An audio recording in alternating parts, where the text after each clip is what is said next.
बिस्मिल्लाहिर्रहमानिर्रहीम, अस्सलाम वालेकुम, सुबह बखैर और खुश आमदीद मॉर्निंग विद फरा में। दुआ उम्मीद यही आप जहाँ कहीं बिल्कुल ठीक ठाक हों, ज़िंदगी मज़े सुकून और खैरियत के साथ गुजर रही हो। इंसान को अशरफुल मखलूक़ात बनाने में और इंसान को अशरफुल मखलूक़ात कहलाने में जिस चीज़ का अमल दखल है वो अल्लाह ताला का करम और एहसान जो कि उसने अक़ल की सूरत में दिया, अक़ल जो कि फिर इल्म की सूरत में हमें बहुत सारे इंसानों में नज़र आती है। लेकिन अक़ल जिसे कहते हैं ये दरअसल फ़िक्र करना, सोचना समझना, चीज़ों को परख पाना, जांचना और उसे कहते हैं ना साइंटिफिक माइंड, ये उसकी एक निशानी है। बहुत सारी ऐसी चीज़ें जो कि हमारे सामने आती हैं उनको बिल्कुल आंखें बंद करके कबूल ही ना कर लेना, हर बात जो कि हम सुनते हैं उसे सच ना समझ लेना, बल्कि चीज़ों की तहक़ीक़ और जुस्तजू रखना, लोगों को समझना, परखना, अपने इर्द गिर्द मौजूद जो हालात हैं उन पर नज़र रखना, उनके बारे में जानना और अपनी राय जो है वो कायम करना हक़ाइक़ के ऊपर मबनी, ये तमाम वो चीज़ें हैं कि जो अक़ल और इस्तदलाल रखने वाले जो लोग हैं उनका एक शेवा रही हैं। ज़रूरी नहीं कि वो सब साइंटिस्ट हों, बल्कि बहुत सारे ऐसे लोग जो कि और बहुत सारे फील्ड्स में काम कर रहे होते हैं, वो इसी जहनी एक फ़िक्र के हामिल होते हैं और इसी फ़िक्र को अल्लाह ताला ने सबसे ज़्यादा अप्रिशिएट किया है। इसीलिए जब बात की गई है कुरान पाक में तो सबसे ज़्यादा जो मुखातिब किया गया है वो कहा यही गया कि तुम गौर नहीं करते, तुम सोचते नहीं हो, क्या तुम देखते नहीं हो चीज़ों को, क्या तुम मतलब और इस तरह गौर करने और सोचने समझने की सलाहियत को जब अप्रिशिएट किया तो उसे कहा गया जिस या उलुल अलबाब, वो लोग जो कि अक़ल रखते हैं, जो कि बसीरत रखते हैं, उनको मुखातिब किया गया है बहुत सारी जगहों पे। और सूरतुल आराफ में एक जगह तो बड़ा क्लियर हमें बता दिया गया, मैं पूरे क्लियर जो मानी है उस पर नहीं जा रही, लेकिन ये आय मुबारका 179 है जिसमें बताया गया है कि इंसानों की अक्सरियत ऐसे वक्त गुजारती है जैसे जानवर गुजारते हैं। और जानवरों की फिर तारीफ जैसे सूरह मोहम्मद में भी दोबारा इस चीज़ का जिक्र किया गया और वहाँ पे बताया गया कि ये जो लोग जानवरों की तरह ज़िंदगी गुजारते हैं ना, जिनका मतलब ये होता है खा लिया पी लिया, ऐश कर ली, जो दिल में आया, जो दिल कर रहा है वो कर गुजरे, ना ख्याल किया ना फ़िक्र किया कि इसका नतीजा क्या होगा, इसे हासिल क्या होगा, करना चाहिए नहीं करना चाहिए, हमें इसको करने में क्या चीज़ें जो है वो सही नहीं है, इन तमाम चीज़ों से वो बालातर होते हैं, वो हैवान हैं। और फिर जो शख्स हैवानों की तरह ज़िंदगी गुजारता है, ज़ाहिर है उसका इल्म से कोई ताल्लुक़ नहीं होता, जिसका इल्म से ताल्लुक़ नहीं है उसका ईमान से ताल्लुक़ नहीं होता। इसलिए कि इन सारी चीज़ें जो हैं इनका आपस में बड़ा रब्त ज़ब्त और नज़्म ज़ब्त है। फिर उसके साथ साथ हमें जब अल्लाह ताला बुलाता है अपनी तरफ तो वहाँ पर हमें कहते हैं कि बंदे वो भी हैं जो कि अल्लाह ताला की आयतों पर भी अंधे गूंगे बहरे लोगों की तरह नहीं गिर पड़ते हैं, बल्कि अक्ल और तदब्बुर से काम लेते हैं। उसका मतलब यही है कि बिल्कुल गूंगे अक्ल के अंधों की तरह नहीं गिर पड़ते, जो कि हम देखते हैं। अक्सर हम देखते हैं कि कुरान पाक की मुख्तलिफ जो आया मुबारक हैं उनकी इंटरप्रिटेशन इतनी बाज़-औक़ात खौफनाक अंदाज में की जा रही होती है कि वो रब जो कि रहमान और रहीम है, हमें ये गुमान गुजरता है कि ये रब की तरफ से ये जो हुक्म आया है, इस हुक्म की क्या वाकई यही मसलहत है और क्या वाकई यही इसका मतमा नज़र है जो कि हमारे सामने बयान और पेश किया जा रहा है। सो हम ऐसी बहुत सारे मामलात से वाकिफ़ हैं कि जहाँ पर इसको इस्तेमाल किया जाता है अपनी मर्ज़ी, अपने मुफाद, अपनी गर्ज़ के लिए। सो हमें जानना है वहाँ पर कि हमने कौन सी चीज़ जो है उसको कबूल करना है और कौन सी चीज़ जो है वाकई किसी इस्तदलाल पे, किसी अक़ली दलाइल पे बेस्ड है और किस चीज़ का मतलब और जवाज़ क्या हो सकता है, क्या नहीं हो सकता।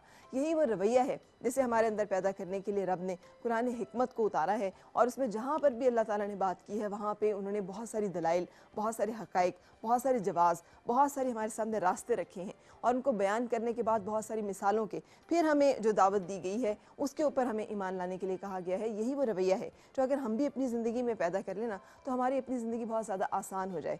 हम बाज़ औक़ात महज़ शक की बुनियाद पर, बाज़ औक़ात महज़ गुमान की बुनियाद पर, बाज़ औक़ात महज़ गलतफ़हमी और बदगुमानी में, वसवसों, अंदेशों और खौफ में बहुत सारे ऐसे फ़ैसले कर रहे होते हैं जो कि दुरुस्त नहीं होते। ज़रूरी होता है कि ऐसे वक्त में हम रुक कर अपने इर्द गिर्द मौजूद हक़ाइक़ का, हालात का और उसके साथ साथ तमाम चीज़ों का खुली आँखों से, खुले दिल से और खुले ज़हन से मुशाहिदा करें और फिर उस मुशाहिदे की रोशनी में जो भी हम सोचें, जो भी हम चाहें या जो भी हम फ़ैसला करें उस फ़ैसले को हम अपने जज्बात से अलग करते हुए कारबंद भी रह सकें उसके ऊपर। ज़िंदगी में ये रवैया जो है ये सिर्फ़ किसी एक फ़ील्ड में नहीं बल्कि ज़िंदगी की हर फ़ील्ड में, हर मैदान में और हर जगह बहुत फ़ायदा देता है और सबसे ज़्यादा फ़ायदा इसका जो है हमारी ज़िंदगी में रूहानी सतह पर, जहाँ पर कि इंसान अपने आप को मुतमईन, पुरसुकून और आसूदा महसूस करता है, वहाँ पर होता है। सो मेरी दुआ है कि हम सब अपनी ज़िंदगी में इन तमाम खूबसूरतियों को महसूस कर सकें। आज के मेहमान से आपकी मुलाकात का सिलसिला जो है वो होगा, आज आप मिलेंगे कमरुज़्ज़मान कायरा साहब से जो कि हमारे बहुत मशहूर व मारूफ सियासतदान हैं, सेंट्रल इंफॉर्मेशन सेक्रेटरी हैं पाकिस्तान पीपल्स पार्टी के और इससे पहले पाकिस्तान पीपल्स पार्टी के दौरे हुकूमत में इंफॉर्मेशन मिनिस्टर भी रह चुके हैं। उनसे हमारी गपशप मुलाकात जो है वो आज शो का हिस्सा है। उसके साथ साथ कुछ खूबसूरत से गाने जो हैं वो भी हम आपको सुनवाएंगे। साथ रहिएगा, मुलाकात होगी ब्रेक के बाद। Morning with Farah. Morning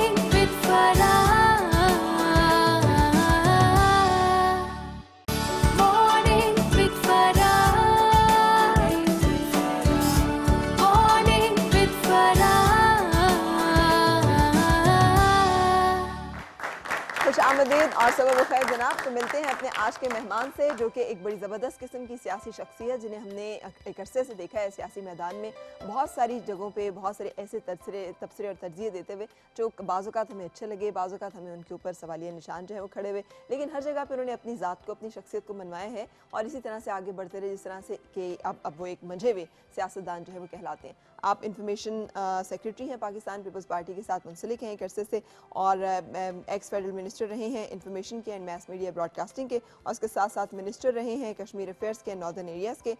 उसके साथ साथ आप गवर्नर भी रह चुके हैं गिलगित बल्तिस्तान के। मेरे साथ हैं कमर जमान कायरा साहब। अस्सलाम वालेकुम सर, कैसे हैं आप? जी खैरियत। आप सुबह सुबह फ्रेश नजर आ रहे हैं, which is very unlike politicians. आपने सुबह सुबह उठा दिया। हाँ, लेकिन कहाँ उठते हैं सियासतदान अवाम के उठाने से?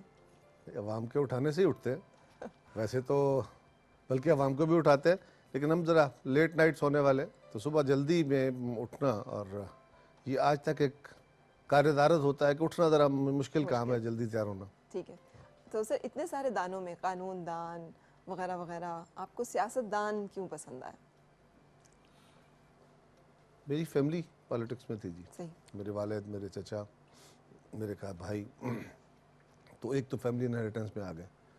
दूसरा स्टूडेंट लाइफ से अकली तौर पे मेरा एक रोशन ख्याली के साथ, इस तहरीक के साथ वाबस्तगी थी, माशरे में तब्दीली एक सोच के हद तक। तो सियासी अमल स्टूडेंट लाइफ से शुरू रहा। ठीक।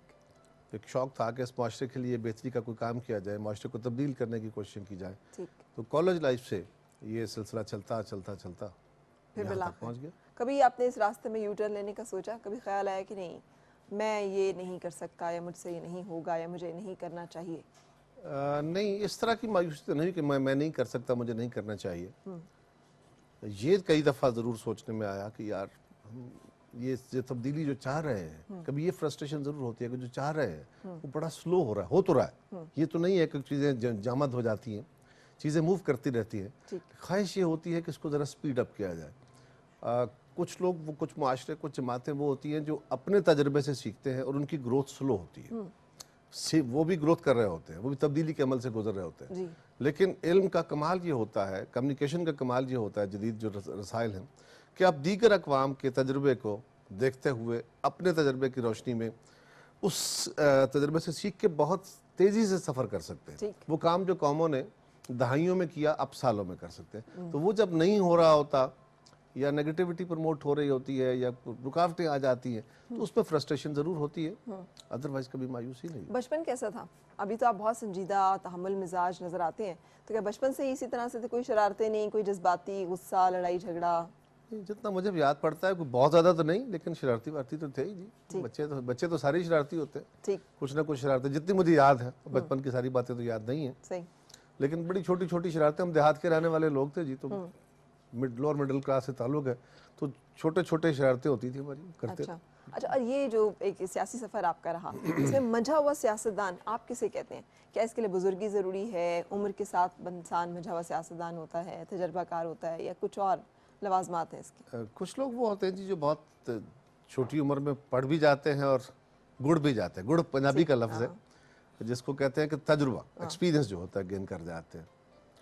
ये उनको खुदादात सलाहियतें उनकी होती हैं। तो लेकिन इल्म और एक्सपीरियंस का, दोनों का मेल जब बनता है, तो वो एक जिसे आप कहते हैं ना मंझा हुआ सियासतदान हो जाना, या मंझा हुआ किसी फील्ड में भी। क्योंकि खाली इसी तरह कोई प्रोफेशनल हो, कोई डॉक्टर है, कोई वकील है, कोई इंजीनियर है, वो डिग्रियां लेने के बाद जब फील्ड में आता है, अपने उस्तादों के साथ फील्ड में काम करता है, वहाँ अपने उस इल्म को जो उसने सीखा है उसको जब अप्लाई करता है ऑन ग्राउंड, वहाँ उसको बहुत सारे चैलेंजेस का सामना होता है। कभी नाकामियाँ होती हैं, कभी कामयाबियाँ होती हैं, तो वो सीखने का अमल होता है। तब जाके बंदा एक मैच्योरिटी के लेवल पे आ जाता है, और ये सारी उम्र ये अमल चलता रहता है। किस दिन आपको ज़िंदगी में अपने फील हुआ कि नाउ आई एम मैच्योर? मुझे तो आज भी नहीं महसूस हुआ कि मैं। अच्छा, वाकई? लेकिन आप बयानात तो हमेशा बड़े ठंडे तहम्मुल के और बड़े दूररस, जिसके आपकी बारीक बीनी के साथ दे रहे होते हैं।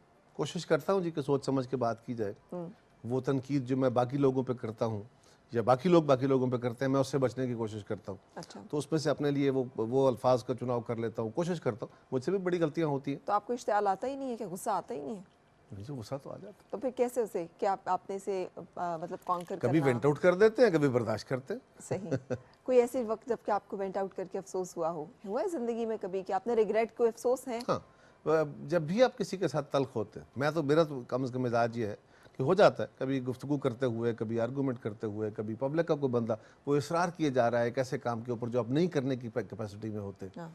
आप उसको समझा रहे हैं, इवन देन वो नहीं कर समझ रहा, या उसकी अपनी गरीब की मजबूरी है, या इसी तरह किसी प्रोग्राम में बैठे हैं, किसी जगह पे गए हैं, आर्गूमेंट हो रहा है और वो बंदा आपको आर्गूमेंट पे तंग किए जा रहा है, तो कभी कभी बंदा चिढ़ जाता है। ठीक। लेकिन मैं जब भी कभी किसी से तल्ख बोल लेता हूँ तो कुछ देर के बाद मुझे अफसोस शुरू हो जाता है, जब भी होता, हर दफा होता है, ये बिला इस्तिस्ना है। सही। तो फिर आप उसके बाद कभी माफी भी मांगते हैं या उसमें अक्सरियत में अनाड़े तो आती माफी है? मांग लेता हूँ जी। सही। कितनी अनाड़े आती है कोई भी काम के करने में और कितना वो जो इंसान के अंदर थोड़ा सा मैं का आंसर होता है वो आपके अंदर है? मैं बड़ी अजीब चीज़ है जी, मेरे साथ तो यह है कि अगर कोई शख्स मुझे लाड प्यार से या दावे से, या मेरे पार्टी कारकुन हैं, दोस्त हैं, मेरे पाकिस्तान के लोग हैं, वो मुझे किसी भी हवाले से मेरे ऊपर तंज कर लें, तफन्नन कर लें, हेच समझ लें कुछ, अगर कोई बंदा मुझे अपने से इन्फीरियर समझे ना जी, ठीक। और अपने आप को सुपीरियर समझे बाय रेस, वो मुझसे टॉलरेट नहीं होता। ये एक मेरा ऐसी लाइन है जहाँ पे आके मैं रुक जाता हूँ, और मुझसे जो बड़ी क्लास के लोग हैं, ज़्यादातर बड़े ही हैं, लेकिन जो अमारत में, इल्म में नहीं, इल्म वाला अगर मुझे कोई डांटता है तो मैं आज भी उसकी डांट खाने को तैयार होता हूँ। सही। लेकिन अगर कोई दौलत वाला, कोई बड़े नामो नमूद वाला, कोई बड़े ख़ानदान वाला, लेकिन उसके पास वो इल्म, वो एक्सपीरियंस ना हो, तो वो कभी आपको अगर इग्नोर करता है, हेच समझता है, पीछे करता है, तो वो एक बड़ा प्रॉब्लम लेकिन ये हो तो बड़ा जाता है। आम रवैया है हमारे यहाँ पर। हमारे यहाँ पर तो बड़ी गाड़ी वाला छोटी गाड़ी वाले को रोड पे चलने का हक नहीं देता। वो समझता है मेरी गाड़ी बड़ी है तो I can just have it my way. मुझे जी, क्योंकि मैं खुद कॉमनर्स में से हूँ, मुझे उनकी ज़िंदगी ज़्यादा पसंद है। मेरे साथ आज भी मेरे वो क्लास फेलोज़, मेरे दोस्त जो स्कूल में थे, वो आज अगर ज़िंदगी के अमल में वसाइल के हवाले से शायद उतने तरक्की याफ्ता नहीं हो सके, वो उतने आगे नहीं बढ़ सके जितने हम कुछ लोग आगे बढ़ गए, तो वो अगर मजदूरी भी करते हैं तो मुझे उसी नाम से पुकारते हैं, उसी तरह उनके हवाले हैं। क्या नाम है आपका जिससे आपके पुराने दोस्त आपको पुकारते हैं? मेरा जी स्कूल में नाम, बचपन में नाम मुझे कमर की बजाय कमरी कहा करते थे। ये हमारे यहाँ नाम तब्दील करने का थोड़ा सा हाँ, शब्द जी। तो कहा करते थे, आज भी कहते हैं। अच्छा, और आप उसे माइंड नहीं करते? बिल्कुल माइंड अब करने आप का जनाब, तसव्वुर नहीं। इज्जत, मुआब, नहीं, कमर वो कोई ज़मान, तसव्वुर नहीं है। कायरा। दोस्त ही इज्जत माब क्या करते, कहते कहा करते हैं, और मुझे खुशी होती है। हाँ, अगर कोई दोस्त कभी इज्जत से नाम लेता है और बड़े तकल्लुफ़ से नाम लेता है तो मुझे समझ आ जाती है कि ये नाराज़ है। अच्छा, या इसको मुझसे कोई काम है? नहीं, काम नहीं है। सही। वो सिर्फ जो दोस्त होते हैं ना जी, मेरे क्लास फेलोज हैं, मेरे शहर के, मेरे कारकुन हैं, मेरे इलाके के लोग हैं, तो बेशुमार हैं दोस्त मेरे। ठीक। तो वो जब एक कोर होती है आपकी, तो जब वो उनमें से कोई बंदा मुझे साफ करके बुलाए या इज्जत से बात करना चाहे, तो मुझे लगता है कि ये बंदा मुझसे नाराज़ है, ये तकल्लुफ़ के ज़रिए मुझ पर तंज कर रहा है। सही। अरे सर, तो मैं उसको समझ आता हूँ, फौरी बात में उसे जो भी बात होती है वो कर लेता हूँ, पूछ लेता हूँ। अरे सर, जितनी जल्दी सियासतदान की क्लास चेंज होती है, इन जैसे माशाल्लाह लोअर मिडिल क्लास, फिर मिडिल, फिर अपर, फिर एलीट्स में आ जाते हैं, इतनी जल्दी किसी और उसमें क्लास चेंज नहीं होती। आपके ख्याल में इसकी वजह क्या है? तरक्की के जी जीने तो बेशुमार लोग तय करते हैं, बहुत तय करते हैं, आपने भी देखा होगा। लोग कारोबार में जाते हैं तो बहुत तेज़ी से तरक्की कर जाते हैं। कुछ लोग वो हैं जो कारोबार करते हैं, नाकाम हो जाते हैं। कुछ लोगों की ग्रोथ स्लो होती है, कुछ फास्ट ग्रो कर जाते हैं। ठीक। इसी तरह कुछ लोग नौकरियों में नौकरी पेशा होते हैं, कुछ ज़रा स्लो ग्रोथ होती है, कुछ बड़ी रैपिड ग्रोथ हो जाती है। सियासतदानों में भी ऐसा ही है जी। लेकिन अगर आप सियासतदानों की ग्रोथ को मोनेटाइजेशन के हवाले से, मॉनेटरी वैल्यूज़ में लेके आते हैं, तो वो यकीनन जुर्म है। ठीक। तेज़ी से ग्रोथ बिजनेस में हो, सियासतदान की दौलत में हो, वो जुर्म के ज़रिए ही हो सकती है। उसका और कोई रास्ता नहीं है। शॉर्टकट्स नहीं होते। शॉर्टकट जहाँ पे होगा आप कोई ना कोई कानून वायलेट कर रहे होंगे। तो आपके ख्याल में हमारे यहाँ ये जुर्म कितना कॉमन है? आप तो खुद सियासतदान बिरादरी से ताल्लुक़ रखते हैं और देख भी रहे हैं चीज़ों को। ये इस मुआशरे के अंदर उतना ही है जितना बाकी सेक्टर्स के अंदर है। ठीक। सियासतदान क्योंकि विजिबल बहुत है, बिल्कुल है, इसमें कोई शक नहीं है, बहुत है। लेकिन ये आपको नौकरी पेशा लोगों में भी बेशुमार मिलेगा, ये आपको बिजनेस क्लास में भी बेशुमार मिलेगा, ये आपको इवन किसी हद तक, अगर आप किसी हद तक कह लिए, वहाँ भी है, ज़मींदारों में शायद कम है। जो जमीन के साथ मुंसलिक लोग हैं, अपनी मेहनत करते हैं, उनके यहाँ कम है, लेकिन वहाँ भी है। छोटी जमीन वालों में कम है, छोटी जमीन बड़ी जमीन वाले तो सारे वहाँ असेंबलियों भी में है। बैठे हुए हैं। बिल्कुल है, और ये कोई सियासतदान का आप स्पेशली नहीं कह सकते। हाँ, इस हद तक ज़रूर होता है कि जब सियासतदान होते हैं आप, या आप सर्विस में हैं, गवर्नमेंट सर्विस में हैं, तो जूं आप एलिवेट होते जाते हैं आपका इख्तियार बढ़ता जाता है। ठीक। इख्तियार यानी power to bribe, power to get bribe और पावर टू ब्राइब, जी। ये बढ़ जाता है। सो उससे आप अपनी पोजीशन को इस्तेमाल करते हुए कुछ लोग जो हैं वो बहुत तेज़ी से ग्रो कर जाते हैं। बिल्कुल लेकिन सही। ये फ़र्क एक और बड़ी खौफनाक बात है कि हमारे मुआशरे का काफ़ी बड़ा हिस्सा उस अमल को नफ़ी नहीं कर रहा, उसको मनफी नहीं समझ रहा, उसको सपोर्ट कर रहा है। सही। सपोर्ट इसलिए कि मैंने दौलत कमा ली, इलीगली कमा ली, बड़ी तेजी से ग्रो कर गया, लोगों को पता है कि मेरी इलीगल नहीं है। हाँ जी। लोग जानते हैं कि फलां बंदा जो है वो सरकारी फिर भी मुलाजिम ऐसे है, करके मिलेंगे। बिजनेसमैन नहीं, मिलते ही नहीं है, बल्कि उसके साथ चलते हैं, उसकी बड़ी टौट टपक्के होते हाँ जी। हैं और उसको वोट देते हैं। उसको अगर वो सरकारी मुलाजिम है तो उसके साथ उसकी खुशामद करते हैं, उसको बड़ी इज्जत। तो वो बंदे को बजाय इसके कि वो डिस्करेजमेंट हो, हाँ। उसको इंकरेजमेंट होती है। इख्तियार वाला जब भी उसके पास पार आ जाएगी और पार के को अगर वह अब्यूज करेगा और उसको पब्लिक ओपिनियन रेजिस्ट नहीं करेगा। ये दुनिया में आज जो बेहतरियां आई हैं ना, ये सिर्फ कवानीन बना देने से नहीं आई। ठीक। कानून हमारे यहाँ भी है, उनके यहाँ भी है।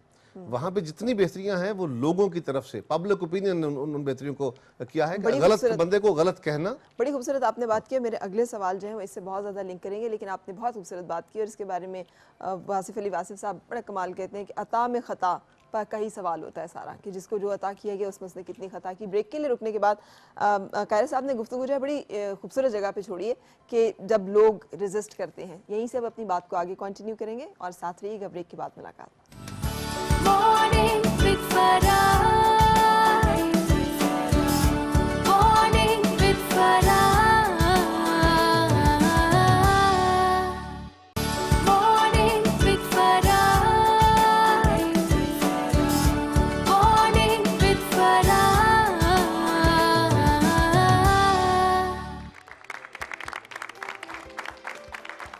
खुशामदीद और खुशामदीद आप सबको। आज मेरे मेहमान जो हैं वो कमर ज़मान कायरा साहब, उनसे हमारी गपशप मुलाकात जो है वो आप देख रहे हैं। आपसे जाते हुए गुफ्तगू कर रहे थे कि लोगों को मज़ाहमत करनी चाहिए जब भी कोई ऐसी चीज़ उन्हें नज़र आए जो कि उनकी ख्वाहिशात के या फिर उन्हें लगता है कि हमारी मॉरल वैल्यूज़ के ख़िलाफ़ है।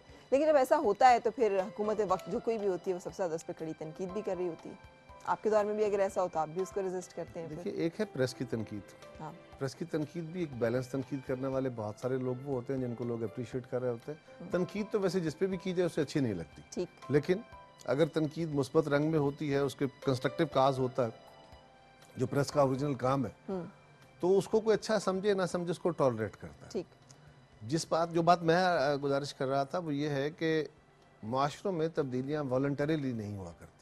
अच्छा। कोई भी शख्स अपनी आज़ादियाँ आसानी से नहीं छोड़ता। बिल्कुल सही। माशरे उनको बांधते हैं। कानून और आइन ये हर माशरे के अंदर मौजूद है। हमारे पास भी उतना अच्छा ही कानून है जितना अच्छा यूरोप का है या अमेरिका का है या जापान का है। अगर उसमें तब्दीली ज़रूरी हो तो वो तो एक दिन का काम है या 4 दिन का काम है, लेकिन कानून बना देने से सिर्फ माशरा तब्दील नहीं हो जाया करते। सही। इसी तरह कानून पे अमल दरामद से होता है। मजहबी यानी अम्बिया की आमद के बाद भी मुआशरे एकदम सारे ठीक नहीं हो गए। इलाहियाती जो सिलसिला था उससे भी और दुनियावी सिलसिले से भी।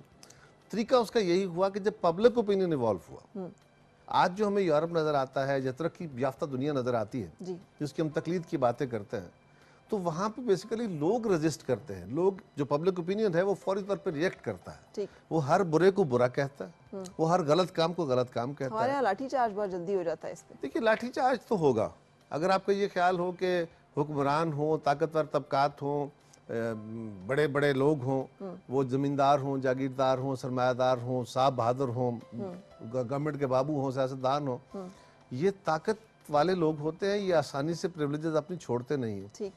जब भी आप इनसे रजिस्ट करेंगे, जितनी किसी में इस्तात होगी वो लड़ाई लड़ेगा। और स्टेट भी बाज़ औक़ात वो भी जो चेंज होती है उसको रजिस्ट कर रही होती है।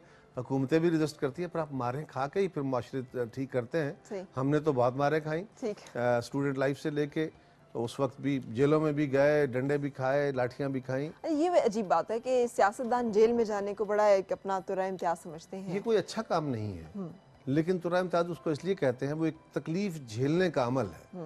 और हमारे दौर में, अल्लाह ना करे हमारे बच्चों को या इस नई नस्ल को ये देखना पड़े, हमारे दौर में क्योंकि इस मुल्क के अंदर आमरीत बड़े खौफनाक रंग में थी।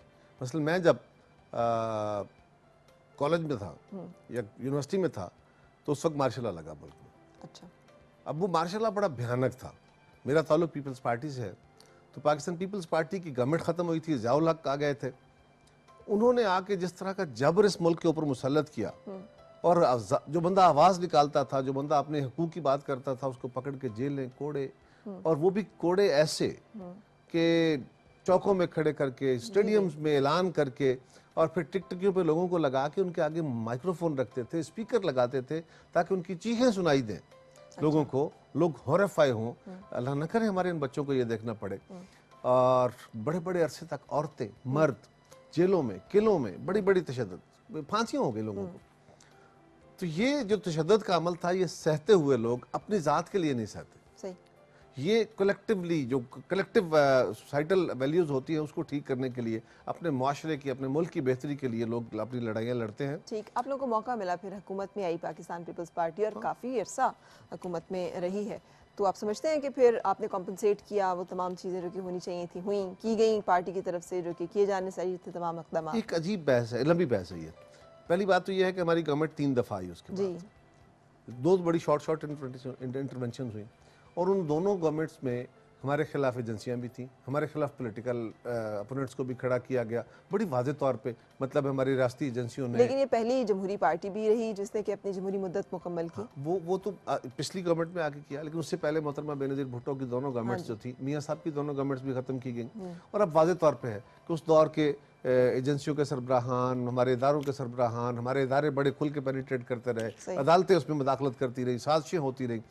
और फिर ये भी होता है जी कि जब आप सियासी जमातों को इतना घेरा तंग कर देते हैं कि उनको एजेंसियां भी तोड़ रही हैं, उनके खिलाफ साजिशें भी हो रही हैं, उनके बंदों को भी तोड़ा जा रहा है, उनके खिलाफ, मतलब मोहतरमा बेनज़ीर भुट्टो की गवर्नमेंट आती है 88 में, कितनी लंबी स्ट्रगल के बाद, तो पंजाब गवर्नमेंट उनको नहीं दी जाती, उनसे बाकायदा छीन ली जाती है। ठीक। और वहाँ पे मियाँ साहब को लाया जाता है, फिर दोनों को लड़वाया जाता है, और वो लड़वाने वाले जो थे वो भी सामने आ गए हैं, और लड़ने वाले भी सामने हैं। ठीक है, कुछ छुपी बात नहीं है। सिलसिला आज रुक गया है। उससे हुआ क्या नुकसान? बहुत बड़ा ये हुआ कि सियासी जमातें कमज़ोर होती गई। अब जब सियासी जमातें अपनी बका के चक्कर में होंगी कि जी मेरे बंदे ना टूट जाएं, कहीं मेरे पास मेरे ये इलेक्टोरेट मेरा अपनी जगह कायम रहे, मैं इतनी सीटें जीत लूं, तो फिर वो अपने मैनिफेस्टो को उस तरह इम्प्लीमेंट नहीं कर पाती। और हमारे यहाँ स्प्लिट मैंडेट बहुत आए। मगर उसके बाद से अगर किसी वक्त में गवर्नमेंट कोई बड़े एब्सोल्यूट मैंडेट के साथ आई भी, तो वो मैंडेट अवाम की तरफ से दिया गया नहीं था, किसी और की तरफ से था। ये एक माजी था। हाँ, पिछले दौर में हमने 5 साल पूरे किए। ये सीखा था हमने मोहतरमा बेनज़ीर भुट्टो शहीद से, उन्होंने सिखाया। जो मुफाहमत आजकल तो बड़ी तंज से कही जाती है, जो रिकन्सिलिएटरी मोड उन्होंने हमें सिखाया था, और उन्होंने किताब लिखी थी। आप ज़रा गौर कीजिए, आज आलम इस्लाम भी उस मसाइल, उन्हीं मसाइल का शिकार है। वो रिकन्सिलिएशन सिर्फ पाकिस्तानी पॉलिटिक्स के हवाले से नहीं थी, वो इंट्राफेथ भी थी, इंटरफेथ भी थी, वो मुख्तलिफ तहजीबों के दरमियान मकालमे की बात भी थी, और उन्होंने रिकन्सिलिएशन बिटवीन सिविलाइजेशंस बात की थी। आज आलम इस्लाम, मुख्तलिफ ममालिक, वहाँ पे मुख्तलिफ ग्रुप्स, पाकिस्तान के अंदर बहुत सारे ग्रुप्स आपस में जो लड़ रहे हैं, हमने 5 साल में ये कोशिश की कि सब ग्रुपों को साथ लेके चले, हर बंदे के मैंडेट को तस्लीम करें। और ये याद रखिए, माशरे एकदम तब्दील नहीं होते, इनकी आदतें, किसी फर्द की सिगरेट पीना शुरू कर देता है बंदा, एक बुरी आदत है, इसको छोड़ते छोड़ते छोड़ता है। चाय पीना शुरू कर देता है, इसको छोड़ते छोड़ते, ये तो सिंपल आते हैं। और अगर कोई एडिक्ट हो जाता है तो फिर एडिक्शंस को छोड़ना और मुश्किल होता है। इसी तरह अफराद और माशरे और चीज़ों का शिकार भी हो जाते हैं। यानी 5 साल और चाहिए नहीं, हमें 5 साल तसलसल चाहिए सिस्टम का। ठीक, हम इसीलिए इस सिस्टम के साथ है। हम मौजूदा गवर्नमेंट के ऊपर एतराज़ भी हमारा है कि इलेक्शन में धांधली हुई थी, लेकिन हम ये भी समझते हैं कि इस मुल्क के अंदर एकदम फौरी तौर पे सारी इस्लाहात नहीं हो जानी। ये सारी इस्लाहात के दावे बहुत अच्छे लगते हैं, बहुत अच्छे हैं, होने चाहिए, लेकिन ये काम ग्रेजुअली होना है। और ये अगर 5 साल एक गवर्नमेंट पहली दफ़ा हुआ कि 5 साल पूरे हुए, और पाकिस्तान के अंदर जमहूरी दौर कितना रहा। ठीक है। अच्छा सर, आज अगर आपको मौका मिले कि आप समझ रहे हैं कि नए नए आप सियासत में आ रहे हैं और कोई एक पार्टी आपने ज्वाइन करनी है, मौजूदा पार्टीज में से किसको ज्वाइन करेंगे? Peoples party. अगेन, क्या पैदाइशी तौर पे आप पीपल्स पार्टी के साथ? कि मुझसे सवाल करेंगे तो मेरा तो जवाब होगा ही बाइस्ड सही। वैसे ही, क्योंकि मैं अपने उस ख्याल से अलग तो नहीं हो सकता। दूसरी बात यह है, मेरे ख्याल में मेरी जमात के अंदर भी बहुत सारी खामियां हैं, ठीक, बहुत सारे लोग गलत हैं, बहुत सारी चीज़ें हमें दुरुस्त करने की ज़रूरत है। लेकिन आज, और ये पीपल्स पार्टी वो है जो 47 साल बने हुए इसको हुए हैं, और 40 साल अपनी टोटल तभी उम्र में से 40 साल ये रियासती इदारों और मुख्तलिफ ताकतवरों और एक्सटर्नल साजिशों का शिकार रही है, उनके खिलाफ लड़ती रही है। इसके बावजूद आज भी पीपल्स पार्टी का फाइबर, इसका जो तशक्कुस है, इसका जो महवर है, वो आम आदमी है, वो किसान है, वो हारी है, वो मजदूर है, वो तालिब इल्म है, और ये इसकी पॉलिसियों से झलकता है। मैं ये नहीं कह रहा कि गलती नहीं है, बिल्कुल सही। लेकिन कहते हैं कि लेकिन मैं एक पीपल्स पार्टी आज भी फेडरेशन की बात करती है। पीपल्स पार्टी वो वाहिद जमात है जो आज भी ये कहती है कि आइन के ढांचे के अंदर रह के इस फेडरेशन को चलाओगे तो ये चल पाएगी, अदरवाइज नहीं। सारी कौमियतों के हकूक उनको दोगे, उनके तशक्कुस मानोगे, ये साझेदारी है। ठीक, इसके अलावा बाकी रिफॉर्मर्स हैं, बहुत सारी जमातों के अंदर बड़ी तब्दीलियां, वो आजकल जरा जल्दी जल्दी तब्दीलियों वाले भी हैं, मियाँ साहब भी हैं। हर जमात अपने पास एक मैनिफेस्टो लेके चलती है, लेकिन मैं समझता हूँ कि पीपल्स पार्टी ने बावजूद बहुत मुश्किल मराहल से गुजरने के, आप देखिए ना, फाउंडर लीडरशिप कत्ल हो गए, बिल्कुल सही, वो सब बीबी शहीद उसमें कत्ल हो गई, जानते हैं, कारकुन बिल्कुल। कत्ल हो गए, कितनी साजिशें हुई। वो जो और कहते अभी भी हैं सियासत के सीने में दिल नहीं होता, लेकिन आप बड़ी जज्बाती, सियासतदान सारे बड़ी जज्बाती गुफ्तगू करते हैं। नहीं, वो जी दिल ना होने का तो सारा इस्तेमाल किया जाता है कि यहाँ पे जब फैसले करने हैं तो फिर आप दिल से नहीं, आप दिमाग से तो क्या फैसले वाकई करते हैं। सारे फैसले दिमाग से होते हैं? फैसले फराम बहुत सारे फैसले दिमाग से होते हैं, कई फैसले सियासत के अंदर आके आपको मजबूरी के तहत भी करने पड़ते हैं। अच्छा, जब आपके पास अपनी अक्सरियत नहीं होती और फिर रियासत के जो जिनका ख्याल होता है ना, मतलब कुछ लोगों का ख्याल ये हो कि प्राइम मिनिस्टर ऑलमाइटी है, वो कहते हैं जब वज़ीर आज़म बन गया अब क्या रह गया पीछे। तो वज़ीर आज़म के पास वो सारा इख्तियार नहीं होता, उनकी अपनी जमात भी होती है, एक पार्लियामान भी है, इस मुल्क के बाकी इदारे भी हैं, अदलिया भी है, फ़ौज भी है, एक्सटर्नल फोर्सेस भी हैं, और मजहबी जमातें भी हैं, सभी तरफ से उसके ऊपर दबाव होता है। सही।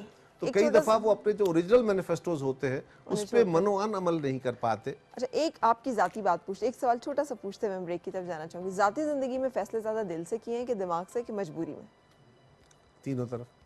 अच्छा, यानी ज़ाती ज़िंदगी में भी सियासत ही चली है। नहीं, देखिए ना, ये जिंदगी का हिस्सा है ना कि कभी आप दिल से फैसला करेंगे, दिल की बात होगी तो दिल का फैसला होगा, ठीक है, अकल की दलील भी होगी, जज्बाती भी होंगे, गलत फैसले भी करेंगे, तो बिल्कुल ये सही। सारा कुछ करना पड़ेगा, जिंदगी इसी का नाम है। बस ज़्यादातर आप अकली इंसान हैं या मंतकी इंसान हैं या कोशिश फिर करता हूँ, जज्बाती? मैं कोशिश करता हूँ कि मैं अकल और दलील की बात सुनूं। सही। ये मेरा मैं समझता हूँ, मैं अपने बच्चों को भी यही कहता हूँ, अपने दोस्तों को भी यही कहता हूँ कि जिस हद तक मुमकिन हो सके रैशनैलिटी को, अकल को, दलील को इस्तेमाल करो, और फिर उसके तहत जो फैसला आपके सामने आता है, एक सिचुएशन आ गई, उस सिचुएशन को हल करने के लिए जो मुमकिन मशावरत है वो कर लो, सही। और जो मुमकिन एफर्ट है वो कर लो, बाकी फैसला जो भी हो। ठीक, ब्रेक के लिए रुक रहे हैं जनाब, उसके बाद फिर आपसे मुलाकात। Morning with Farah.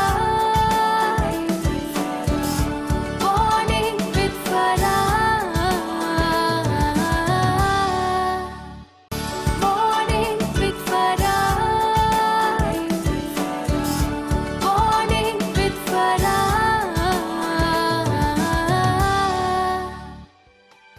मदद और सुबह बखैर जनाब, आज हमारी मुलाकात कमरुज़्ज़मान कायरा साहब से, और गपशप आप देख रहे हैं। जिंदगी में मोहब्बत की है सर? अब इसका सियासी जवाब ना दीजिएगा, रहने दीजिए। हाँ, एक आइडलिस्ट के तौर पे कुछ चेहरे अच्छे लगते हैं इंसान को, लेकिन उसका कोई बहुत इजहारिया अच्छा नहीं, इजहारिया था ही नहीं बल्कि। अच्छा, मतलब आप खामोश आशिक हैं?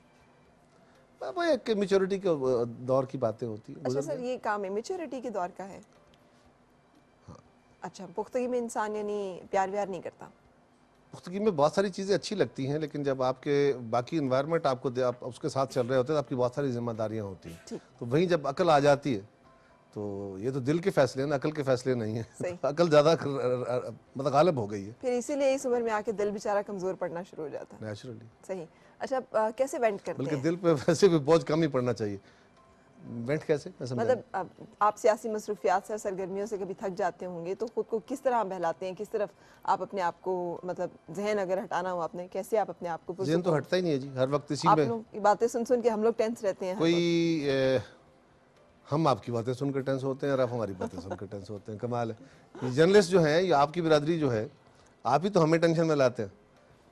लेकिन सियासतदान की हमारे यहाँ बड़ी अजीब ज़िंदगी है, इसमें कोई रिलैक्सेशन नहीं है।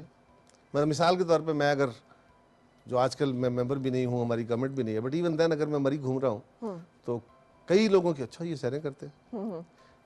अगर मैंने कोई अच्छे कपड़े पहन लिए, ओए अच्छा ये कमाल है, ये तो बड़े अच्छे कपड़े पहनते हैं। मिसाल के तौर पे मैं पिछले दिनों बाहर गया तो एक दोस्त ने मेरे सर पे हैट रख दिया, सही, तो मैंने वो हैट पहने रखा थोड़ी देर, ठीक, तो वापस आया तो उसमें मेरी कई तस्वीरें फेसबुक पे लगी, तो लोगों ने, मेरे दोस्तों ने कई ने कहा यार तू हैट पाया सी, ये तो बड़ी गलत गल है। सो आप इतने ज़्यादा माइन्यूटली वॉच हो रहे होते हैं,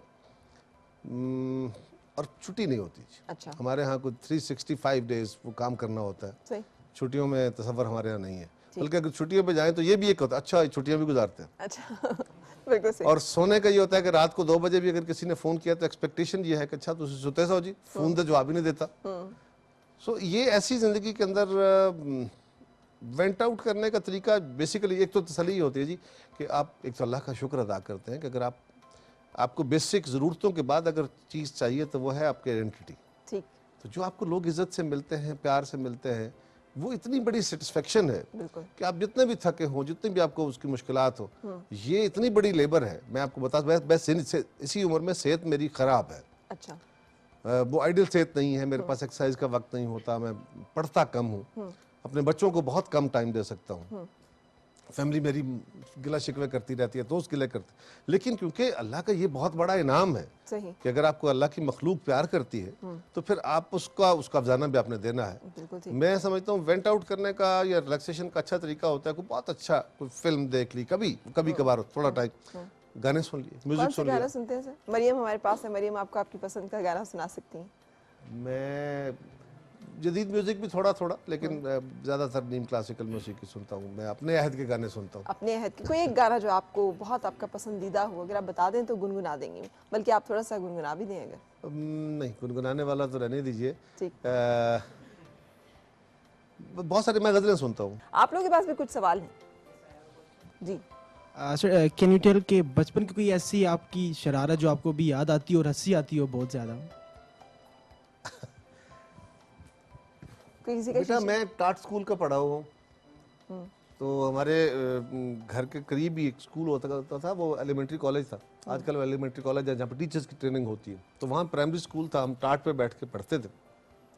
तो रास्ते में हमारी अपनी ज़मीनें आती थी, तो हम जब जाते थे स्कूल तो वो किनारे किनारे फसलों के, तो वो ठेके पे दी हुई ज़मीनें थी, तो अक्सर गोभी लगाई जाती थी वहाँ पे फसलों में, बहुत सारी फसलें लगती थी, गोभी के फूल भी लगते थे। तो जब गोभी स्टार्ट में उसका छोटे छोटे फूल होते हैं तो वो खाने को बड़ा मज़ा होता है उसका। अच्छा, अब हम वैसे भी जाके, वो चाचा जो था, चाचा शेर मोहम्मद था, उससे जाके वैसे कहते तो मिल जाता, लेकिन अब जाते हुए बस्ता साथ होता था। अब आपने शायद बस्ता पहना हो कि ना पहना हो, हमारे दौर में बस्ता होता जी, था, तो बस्ता पहना हुआ जा रहे हैं और अब उससे भी बचना है, तो बहाना करके यूं पैर टेढ़ा किया और एक फूल के ऊपर गिर गए। अच्छा, वो फूल तोड़ा और बस्ते में डाली और खड़े हो गए। इस द मीन टाइम होता ये था कि वो जो शलवार होती थी वो काले रंग की थी और जो कमीज होती थी वो सफेद, ये यूनिफॉर्म था। सही, तो गोभी के फूल का वो सारी जो हरे रंग है ना पूरा कमीज के ऊपर लग जाता था सही, तो पकड़े जाते थे। यानी आप गोभी के फूल के आशिक थे? फूल तो फिर असल में ये इश्क आशिकी की बातें अगर ज्यादा करेंगे तो घर में हालात खराब होते हैं और माशरा भी इसको कबूल नहीं करता। बिल्कुल सही। सियासत में नारे लगाने के लिए कई बंदे किराए पे रखे? अभी तक तो इसकी ज़रूरत ना पड़ी, अल्लाह कर न करे ऐसा हो। लोग दिल से ही नारे लगा देते हैं, और किराए पे नारे लगाने वाले जो है ना जी, वो तो ग्रुप तो हो सकते हैं लेकिन पब्लिक किराए पे नारे नहीं लगाती। बिल्कुल सही जी। सर मेरा क्वेश्चन ये है कि हर पॉलिटिकल पार्टी जो है वो चेंज की बात करती है कि आप अगर हमें वोट देंगे तो हम ये चेंज कर देंगे, ये चेंज कर देंगे।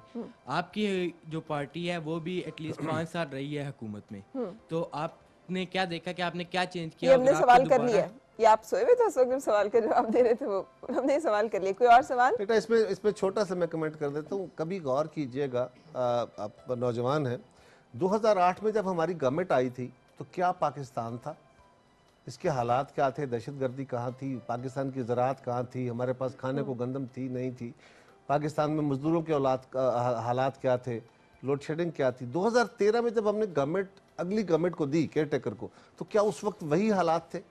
ये जब मुवाजना आप करेंगे तो आपको पता चल जाएगा कि हमने क्या किया। बिल्कुल सही। ब्रेक ले लेते हैं या फिर जनाब एक ब्रेक के लिए रुकने के बाद फिर आपसे मुलाकात। Morning with Farah. Morning with Farah.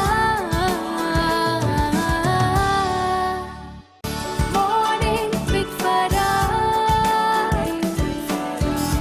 Morning with Farah. खुश आमदीद और सबको खैर जनाब। आज कमर ज़मान कायरा साहब हमारे मेहमान हैं और उनसे गपशप और मुलाकात आप देख रहे हैं। आपने गाने की सर वैसे आज कुछ सुनाई दे हमें। सुनने वाले हैं, सुनाने वाले नहीं है। नहीं साहब बहुत अच्छा गाते हैं, नहीं, वो आप सिर्फ- बहुत अच्छा गुनगुनाते हैं, इतना तो हमें पता है। हाँ प्लीज इसके आज, आज एक बड़ी अच्छी फनकारा बैठी है, इनसे सुनते हैं। उनको तो सुनेंगे सर, लेकिन इनसे थोड़ा सुनते हैं। थोड़ा सा कुछ आप मेरा गुनगुना। ख्याल है इनसे सुनते हैं। अच्छा बहुत शुक्रिया हाँ बेटा। चले पहले इनसे सुनते हैं। अच्छा चलिए आप गाना भी बता दें ताकि वो आपकी पसंद का गाना सुनाए हमें।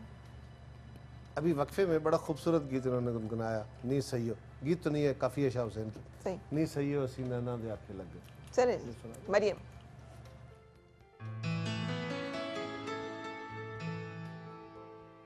अलिफ अला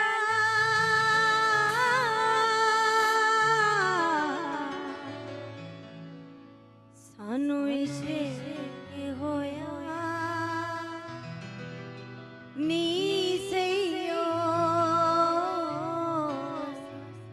नैना दे आखे लगे नी सईयो नैना दे आखे लगे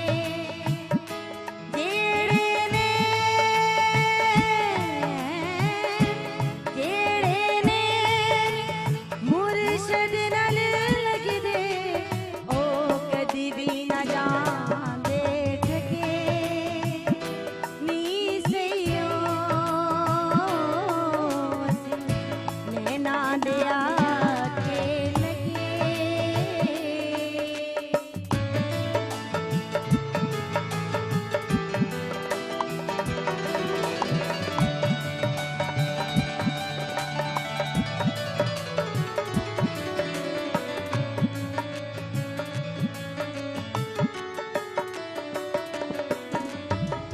नियो अपना ते जान पराई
बहुत खूब। आप लोग कुछ सवाल लिए बैठे हैं?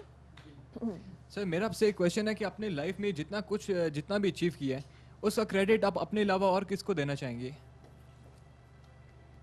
ये इंसानी ज़िंदगी किसी एक की तो होती नहीं है। मेरे पेरेंट्स हैं, मेरे इन्वायरमेंट में मेरे दोस्त हैं, मेरे टीचर्स हैं जिन्होंने मुझे सिखाया।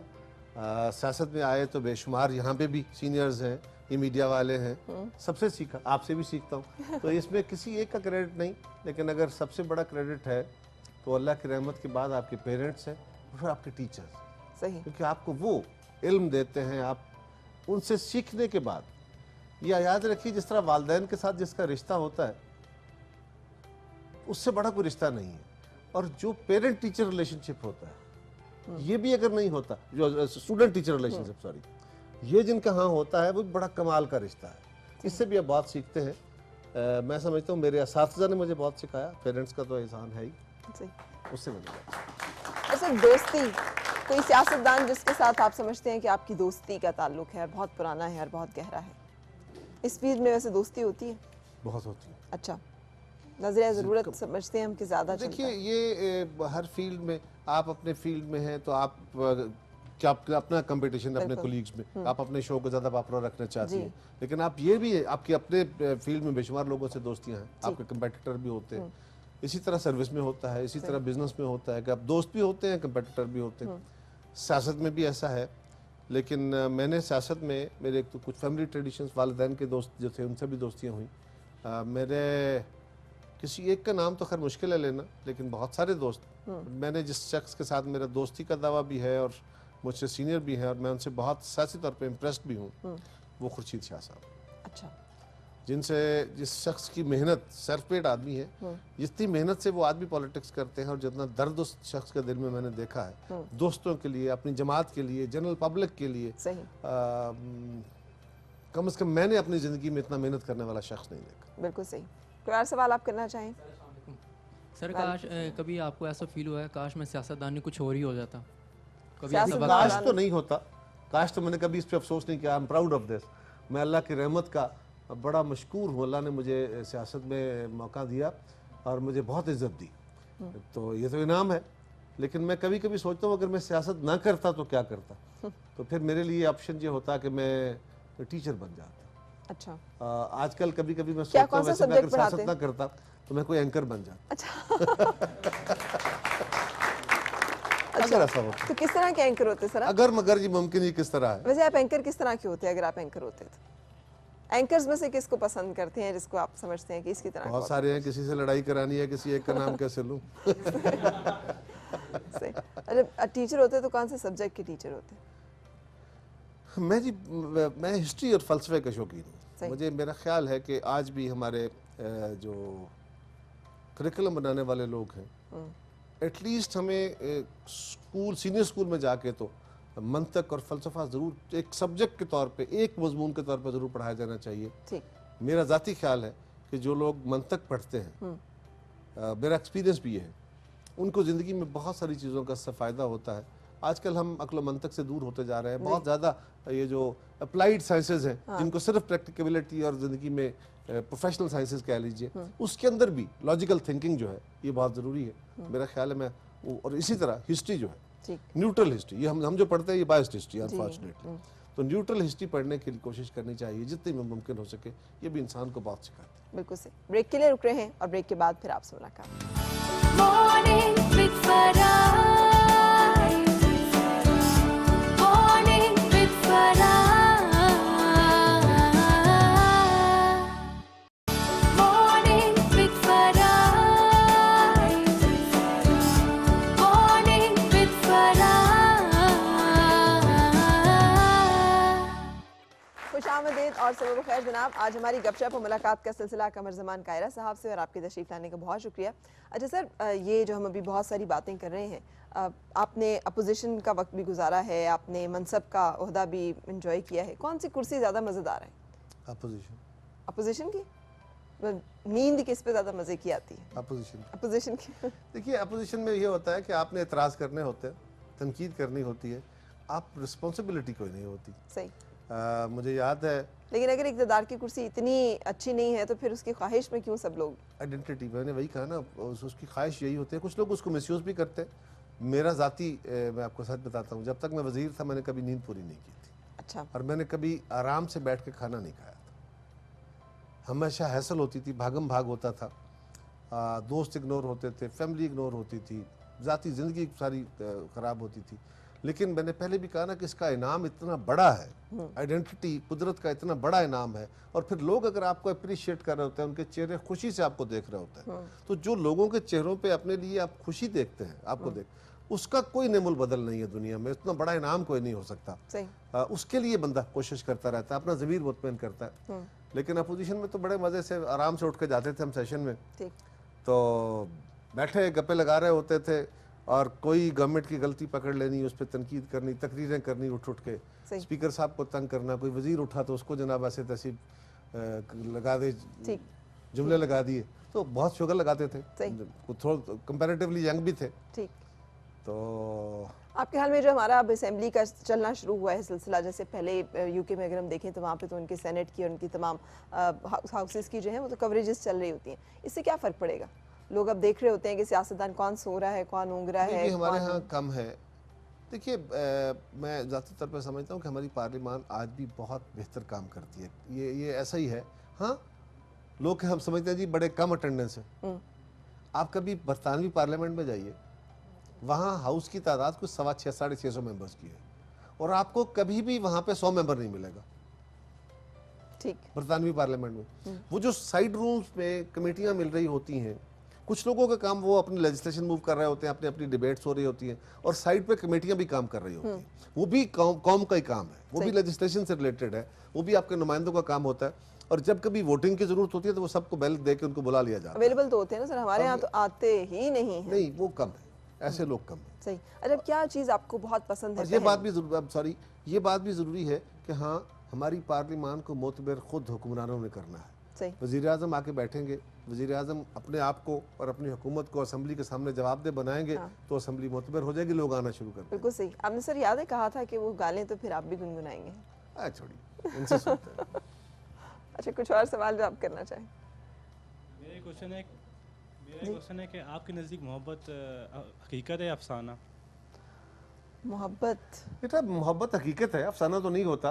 लेकिन एक होता है मोहब्बत, वो कहते हैं, हम सुना करते थे वो कि जी ये मजाजी है कि हकीकी है। दुनिया में मोहब्बत अपोजिट सेक्स से ज़्यादा होती है। मतलब मर्द औरत से मोहब्बत करता है, औरत मर्द से मोहब्बत करती है, ये नेचुरल है।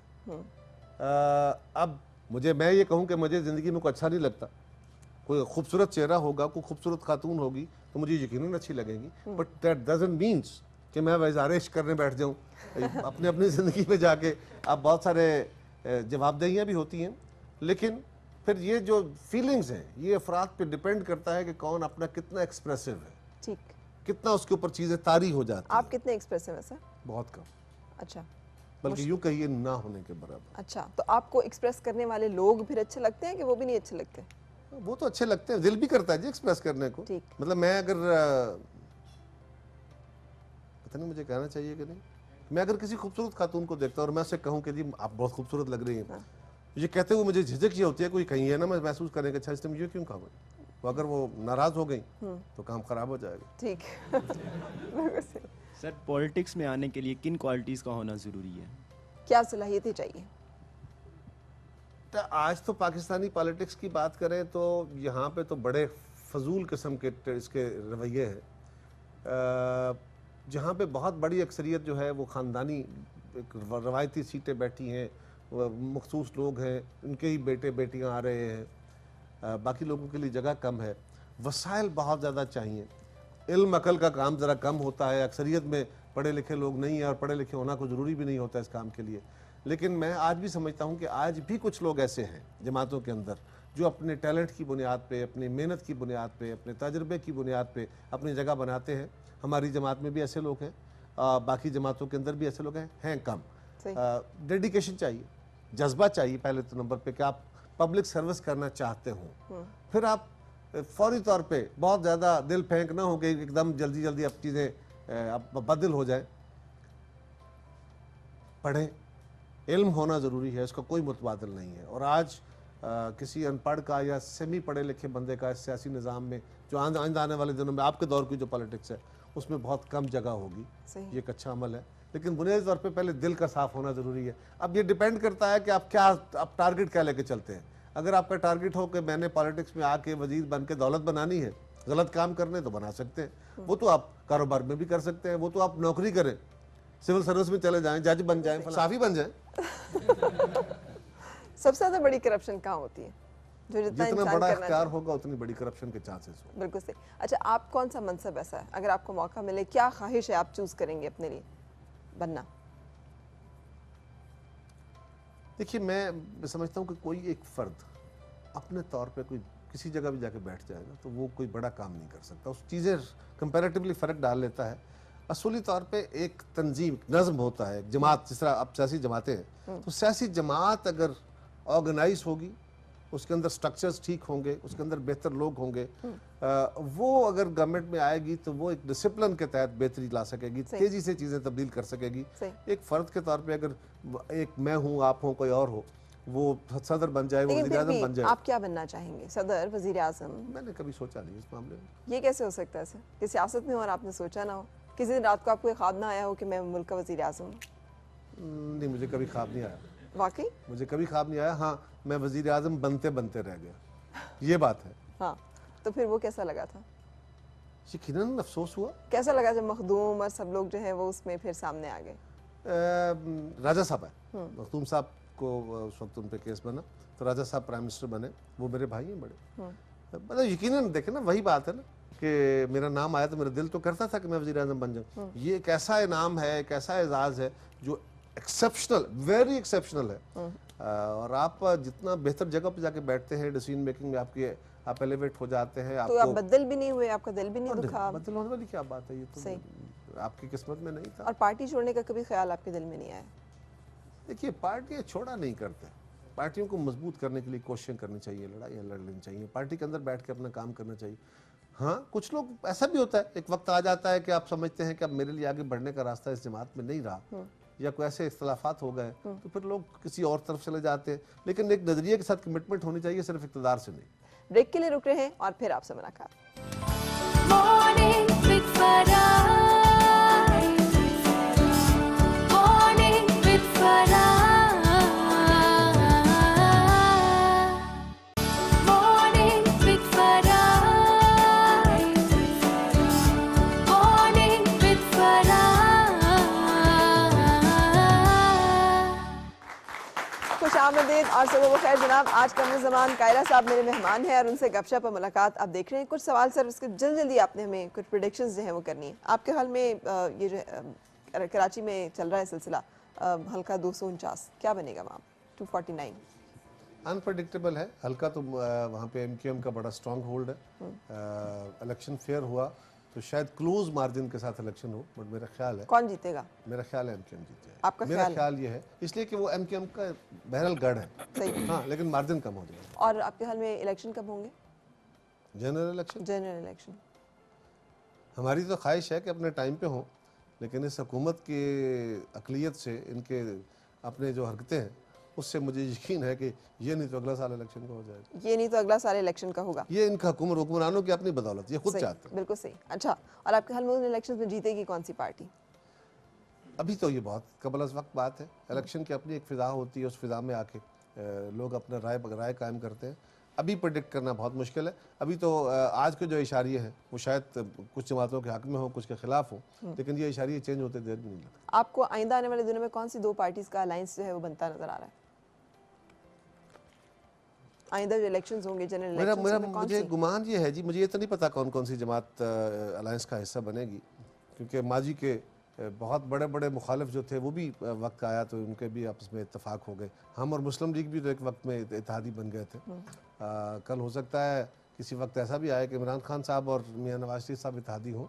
लेकिन एक बात जो इस वक्त पोलराइजेशन हो रही है हमारे यहाँ, लगता यूँ है कि अगले 1-2 इंतखाब जो है वो किसी एक जमात को बहुत बड़ी अक्सरियत शायद न मिल सके। सही। वो स्प्लिट मैंडेट होगा, अलायंसेस की गवर्नमेंट या स्प्लिट गवर्नमेंट्स बनेंगी। ठीक। अच्छा, और आपके हाल में एमकेएम का जो सिलसिला है वो कहाँ पे ख़त्म होगा?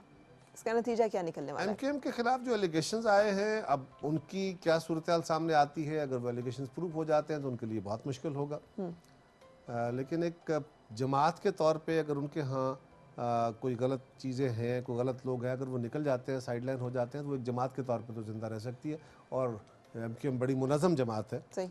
उसमें से अगर कोई गलतियां हैं जो जमातों के अंदर overall with the passage of time हो गई हैं, हम बाकी जमातों के अंदर भी है, एमकेएम के ऊपर ज़्यादा एलिगेशन है, तो एमकेएम को चाहिए कि चले बिलावल भुट्टो साहब कब तक सियासत में वॉलंटरीली आएंगे? ना सही, हालात के तहत ही उसको अपने अगर ठीक कर लेंगे तो एक जमात के बिलावल तौर पे भुट्टो साहब कब तक हमें अमली सियासत में नजर आएंगे?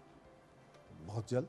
और बिलावल भुट्टो साहब और आसिफ जरदारी की जो हम इख्तलाफात का सुन रहे हैं, उनका हल क्या निकलेगा? देखिए, इख्तलाफात वालिद में और बेटे में, आपके वालिदैन हयात है? जी माशाल्लाह। आप उनकी सारी बातें मान लेती हैं? नहीं। इख्तलाफ होता है कि नहीं होता? बिल्कुल। तो आप घर छोड़ गई हैं, सर सियासत लड़ एक पड़ी और है चीज़ उनसे। है। नहीं, सियासत- ऐसे ही वैसे ही वहाँ भी है, सही। लेकिन नुक्ता नज़र का इख्तलाफ है। ठीक। एक नौजवान है 26 साल के, एक 60 साल के बुजुर्ग हैं, वही एक्सपीरियंस वाला इशू है। वो चीज़ों को और तनाज़र में देखते हैं, बिलावल साहब ज़रा नौजवानी में हैं, वो चीज़ों को और तनाज़र में देखते हैं। इसमें जमात के अंदर उनकी एडवाइजरी जो है रोल, वो बिलावल साहब का, वो जरदारी साहब भी हैं, बाकी भी जमात के कुछ लोग ऐसे हैं जो उनको एडवाइस करते हैं। तो इख्तलाफ का लेवल वो नहीं है, नुक्ता नज़र का इख्तलाफ है। चलें, आपकी बात मान लेते हैं। चूँकि वक्त इजाज़त लेने का, इसी दुआ के साथ आपकी तशरीफ़ आवरी के बहुत शुक्रिया के साथ सर, इट वाज मैं आपका वंडरफुल बहुत हैविंग मशकूर यू। हूँ कि आपने मुझे अपने इंतहाई प्रोग्राम, खूबसूरत प्रोग्राम में मुझे इनवाइट किया, God bless और इतना अच्छा गीत भी सुनने का एक मौका और मिला, गीत जो है, यूथ को मिलने का मौका भी मिला। वो हम आपको सुनवाने जा रहे हैं और उसके लिए आप हमें सुनाएंगी हमारा ज़बरदस्त आखिरी गाना, और हम आपसे इजाज़त लेंगे इस दुआ के साथ, आपकी हर सुबह खुशगवार हो, हर खुशगवार सुबह का अंजाम बखैर हो। मुलाकात होगी इंशाल्लाह आपसे कल फिर, उस वक्त तक अल्लाह हाफिज़। जी मरियम। बिछड़े अभी तो हम बस कल परसों जीऊंगी मैं कैसे इस हाल में बरसों मौत न आई तेरी याद क्यों आई है लंबी जुदाई